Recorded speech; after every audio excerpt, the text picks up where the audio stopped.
Audio Jungle.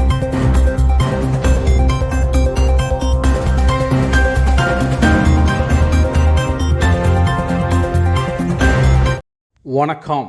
தமிழன் செய்தி களம். சீர்காழி நகராட்சி கூட்டத்தில் கவுன்சிலர்களிடையே காரசார வாக்குவாதம்.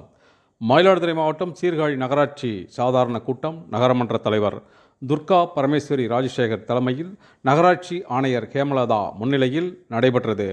கூட்டத்தில் கவுன்சிலர்கள் தங்கள் பகுதி குறைகளை தெரிவித்து பேசினர். அப்போது கவுன்சிலர் ரமாமணி தனது வார்டுக்கு ஆட்சியர் வந்தபோதும் தலைவர் வந்தபோதும் தகவல் சொல்லவில்லை.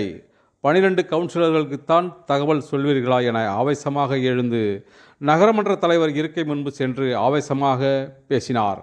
பின்னர் கவுன்சிலர் ஏபிஎஸ் பாஸ்கரன் தனிப்பட்ட முறையில் என்னை பற்றி ஆணையரிடம் சில உறுப்பினர்கள் புகார் தெரிவித்ததை குறித்து பேசினார்.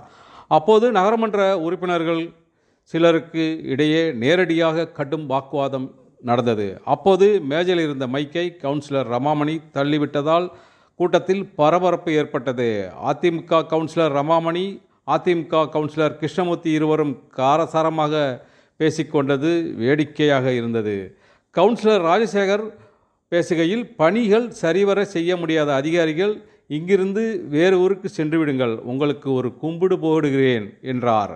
மேலும் ஓவர்சியர் பணி 0வாக உள்ளது என தனது ஆதங்கத்தை வெளிப்படுத்தினார். நகரமன்ற தலைவர் வாக்குவாதத்தில் ஈடுபட்ட கவுன்சிலர்களை சமாதானப்படுத்த முயற்சித்தார். ஆனால் வாக்குவாதம் நீடித்ததால் ஆத்திரமடைந்த நகரமன்ற தலைவர் மன்ற கூட்டத்தை தற்காலிகமாக வைத்துவிட்டு கூட்டத்தை விட்டு வெளியேறினார்.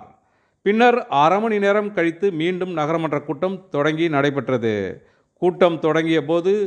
கூட்டம் ஆரம்பித்த போது இருந்த வாக்குவாதம் இல்லை. காற்றடித்து ஓய்ந்தது போல் கூட்டம் அமைதியாக நடந்து முடிந்தது.